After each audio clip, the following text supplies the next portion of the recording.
Hello there guys, I'm Unstable Voltage, and Civilization 6 has just had its first update, its first patch, called the Fall 2016 patch. It's only actually taken about a month since release for this to come out, which is very quick considering Civilization 5 took considerably longer. And I'm going to use this video to go through some of the patch changes. I'm going to go through the patch notes and have a look at exactly what they've changed, what they've added, and give my thoughts on some of the things in there. So we'll go down. There's a couple of new things to start with. First of all, they've added a couple of map types. It just says here a balanced 6-player map and a balanced 4-player map, but it does say that they are called the 4-leaf clover and the 6-armed snowflake. So that should give you a bit of an idea of how they are shaped. They've also added a cavalry and cannonades scenario, so that will be for multiplayer, I'm assuming.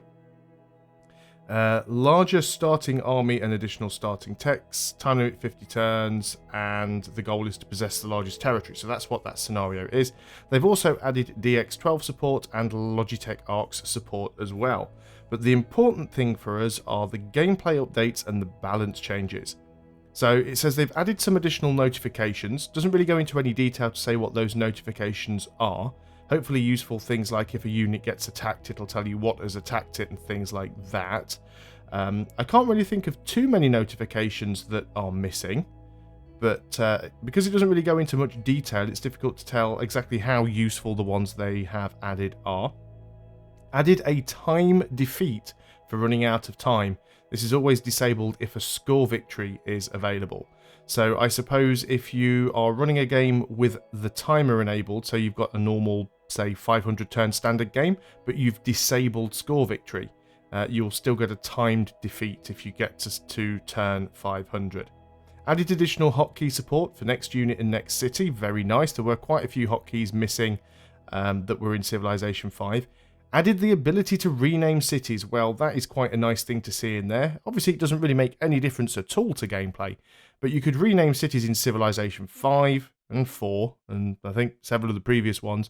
You could rename cities in Beyond Earth. So why they decided to omit that feature from the launch of Civilization 6, I have no idea. Surely it can't be that difficult to implement. And yeah, like I said, it doesn't really change the way the game plays, but it's a nice little feature that a lot of people liked, so it was odd to see that missing. Added a UI to show the next tile a city will grow to. Now that is something that is very important that was omitted from Civilization 6. So you never really knew which tile your organic border growth was going to consume next, so you might often end up purchasing a tile because you wanted to get the resource that was on that tile, and it may well have been that your borders would have naturally expanded to that tile, but you never knew that because the UI didn't tell you. Now, it doesn't say whether or not they've added anything to the UI to tell you how many turns remaining until that tile is claimed, which Civilization 5 had, and I believe Beyond Earth did as well, so that is a little bit disappointing. But again, I haven't actually jumped into the game to have a look. This is just what the patch notes say. They've also added a visual cue for barbarian scouts that are alerted to your city. I think it's fairly easy to tell most of the times when a barbarian scout finds your city because he usually stops, turns and heads the other way, but it's a nice little touch all the same.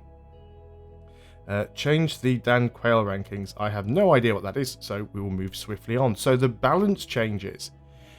Added a prerequisite project, Manhattan Project, for Operation Ivy. Added metal casting as a prerequisite for economics tech. So they've changed a few of the techs around to make it so that you can't sort of skip as many things out. Adjusted religious pressure when a religion is first founded to give them more resilience to and convert the city. So that's actually quite a useful thing, because what that is going to do is when you first get your religion in your first city, your city is more likely to gain that religion more quickly, and also it's going to make it more difficult for other civilizations to eradicate your religion before you've really had a chance to get it up and off the ground. Adjusted relationship decay rates. Again, it doesn't really say in what way they've adjusted them. Have they cranked it up? Have they cranked it down? I assume adjusting relationship decay rates means that the AI isn't going to hate you as quickly as it does in Civilization 6 currently, because that tends to be what the problem is. You start off relatively friendly with the other civilizations, and almost a couple of turns after meeting them, they hate you and they start denouncing you. Reduce the effectiveness of cavalry production policies. A lot of the cavalry units and the policies to build them more quickly and more cheaply were quite overpowered in Civilization 6. Now this is an interesting one. Reduced warmonger penalties in most instances and adjusted how this reacts to returning versus keeping a city. The last city conquered from a player now provides a heavy warmonger penalty even if you have a casus belli against the player because you are wiping out a civilization. So it's good that they've reduced warmonger penalties in most instances, because I feel that from the mid to the late game, if you declare a war, even for a valid reason, even with a CB, you still end up pretty much getting denounced by every other civilization because you are a warmonger. And the AI reacts the same way to the AI. So in the late game, the AI doesn't declare war on each other either. So I think reducing those warmonger penalties is a very good idea. I'm glad they've done that. Here's one that I really like. Reduced border incursion warnings if the troops are within their own borders. The number of times I've had the AI pop up and ask me what my troops are doing on their borders when my troops are inside my own borders. And half the time, the only reason that I'm on the AI's border is because the AI forward settled me and dropped a city next to one of my own. So I'm glad that they've reduced that. It doesn't say they've removed it, it says they've reduced it. So whether or not it will still do it, I do not know. Increase the number of great works of writing slots in the amphitheatre to 2. That's actually not too bad. I mean, the fact that it takes you so long to build a theatre district and then an amphitheatre, and the fact you only get 1 slot in it, and most great writers give you 2 great works, yeah, that is a nice little balance change there. Increase the counter-spy operation time. I guess it was a little bit quick, mostly from the point of view of micromanagement. You see, once you got sort of 2 or 3 spies, you seem to be constantly having to reposition them and send them on new jobs. Increase the cost of religious units and applied additional charges. So it kind of balances out. So they're going to be more expensive, but you're going to be able to use them to flip more times. I suppose the idea behind that is to reduce the amount of religious unit spam, because the AI did like to send massive carpets of apostles and missionaries across the map. This time they'll be able to send less because they'll be more expensive, but they'll still probably have the same total number of charges, even though there are less of them. Units may no longer be deleted when damaged. Now that one does kind of make sense to me, because it was quite easy where you'd have a unit that was about to die, so you'd just go, well, okay, I'll sell it. I'll deny my opponent the XP from getting the kill, and I'll also get some money back. Now in Civilization Beyond Earth and Civilization 5, if you deleted a unit, it just got deleted. If the unit was in your own territory and you deleted it, you got gold for it. And I also believe that if it was damaged, you got less gold for it. So you get the max gold at full health. If it was at 50% health, you'd only get 50% of the value. But the next thing you will see below that is deleting a unit no longer provides gold. I feel that one's a little bit harsh. I feel that at least you should get gold if you delete a unit within your own city. Disbanding a unit has always given you gold in the past, and settlers, for example, were worth 200 gold. And it's very often that you capture a settler in Civilization 6 and think, well, okay, I've already got enough cities, I'll just get rid of it. And that was a nice way to get 200 gold, just hanging around the barbarian camps and capturing all of the free builders and settlers and selling them off. So I think that maybe is a little bit too far in the opposite direction. I think they should have just put it back to the Civilization 5 mechanic where you had to be within your own territory to delete a unit to get the gold from it. So who knows, there may be another patch and they may revert that. Updated the island plates map to have more hills and mountains, because of course the new movement system in Civilization 6 is crappy enough and it needs more hills and mountains. Units may no longer remove features from tiles that are not owned by the player. So obviously that's referring to builders removing things such as forests, jungles, marshes. I also think it probably refers to... No, you can't harvest resources anyway. So it'll just be removing features. So yeah, so woods, jungles, marshes, things like that. Which makes sense, because if you don't own the tile, you shouldn't really be able to interact with that tile beyond things like building roads. Fallout now prevents resource harvesting. I guess that makes sense. I mean, you can't work the tile, so you should also stop them from being able to just get a quick boost by harvesting the resource. And barbarian camps must spawn further away from lower difficulty players' cities. Yep, I guess that is a problem. Even on the low difficulties, you can still get a barbarian city within a few tiles of, or barbarian camp within a few tiles of your city, which can really make life difficult. So on the easier difficulty levels, the barbarians will be further away. And then we've got a little bit of AI tuning here. I'm not really going to go through all of the bug fixes because most of these things are kind of irrelevant and they didn't always apply to everybody. But the AI tuning adjusted the AI victory conditions focused to increase their competitiveness in science and tourism. So I'm guessing what that means is the AI is basically going to get some bonuses to culture, tourism and science output. It's usually the way it is. Adjusted the AI understanding of a declared friendship. Again, it doesn't say how they've adjusted it. So whether it means they are going to be more willing to help you if they become friendly. One problem I have noticed in Civilization 6, mostly down to the agenda system and the warmonger system. It's very, very difficult to gain, let alone maintain, any sort of relationship with the AI. So I'm hoping they've balanced all of that out. Adjusted the AI approach to beginning and ending a war based on potential gain and loss. So the AI probably shouldn't declare wars now if it doesn't stand a chance of winning. It should also be willing to peace out once it's got like most of its army wiped out. Because even I've had games where I've completely wrecked the AI and they've still been unwilling to peace. And then all of a sudden they are willing to peace and they're willing to give you everything they own. Increase the AI competitiveness in building a more advanced military. And I'm going to skip down a couple there because it also says increase the AI value of upgrading units. This is probably the major problem that Civilization 6 has had from launch.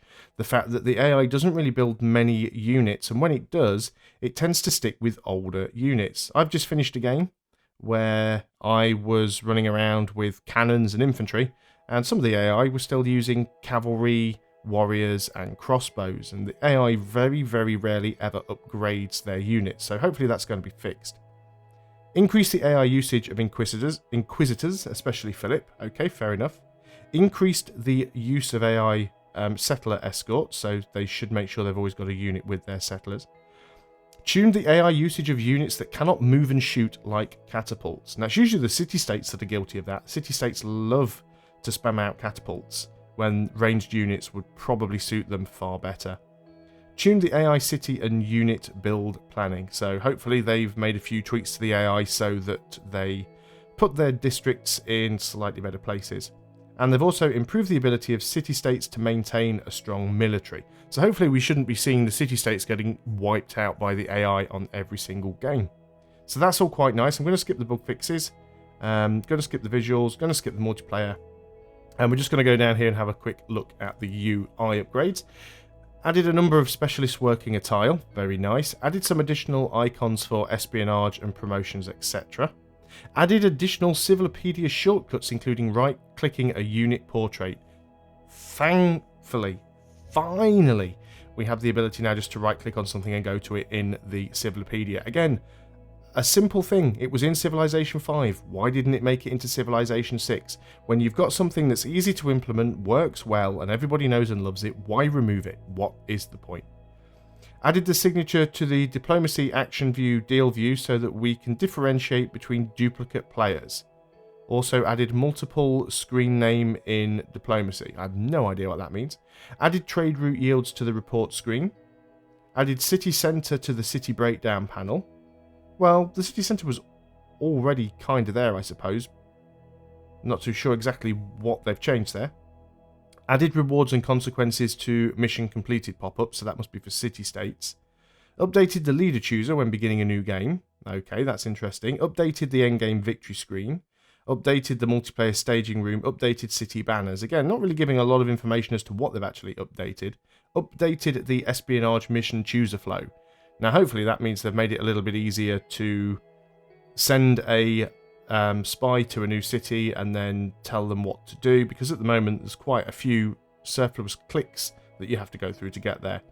Updated to display which cities are getting amenities from each resource. That is a really, really nice thing to have. So we'll be able to actually see now where those resources are going. Change the resource icon backings to reflect the type of resource it is. Okay, make it a bit easier to tell the different resources apart. Auto scroll to the first great person that can be claimed. Also very nice. Improve the search functionality in the Civilopedia. Removed barbarian data from player replay graphs. Not too sure why that makes a difference. And escape now closes the Tech Civic and Eureka pop-ups. Excellent.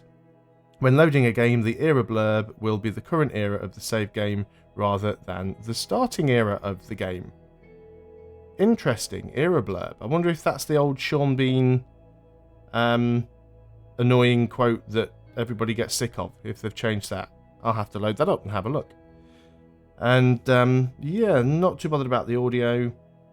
Here's some interesting things in miscellaneous. Added a setup option, no duplicate leaders, that is enabled by default. The option prevents multiple players from selecting the same leader. So it looks like now you'll actually be able to play a game where you have multiple people all playing as the same civilization or the same leader, which is a little bit weird because I don't remember that being an option in any previous Civilization game. Updated the leader screen to support enabling and disabling bloom according to the enable bloom graphics option. Don't really care about that. Plot tooltip decay in the options menu. Auto cycle units is now available in the options menu. Finally, we no longer have to go into the ini files and manually make changes to stop the auto cycle units. We can now do it in the options. Again, something that was in Civilization 5 should have made it into Civilization 6. Easy to implement. It's already in the ini file. Even I have enough programming knowledge to be able to add a checkbox to a menu that changes a value in a text file. And I'm not a programmer, so I have no idea why that wasn't in from day one. And they've done some benchmark updates as well. So all in all, it seems like they've addressed the majority of the major problems.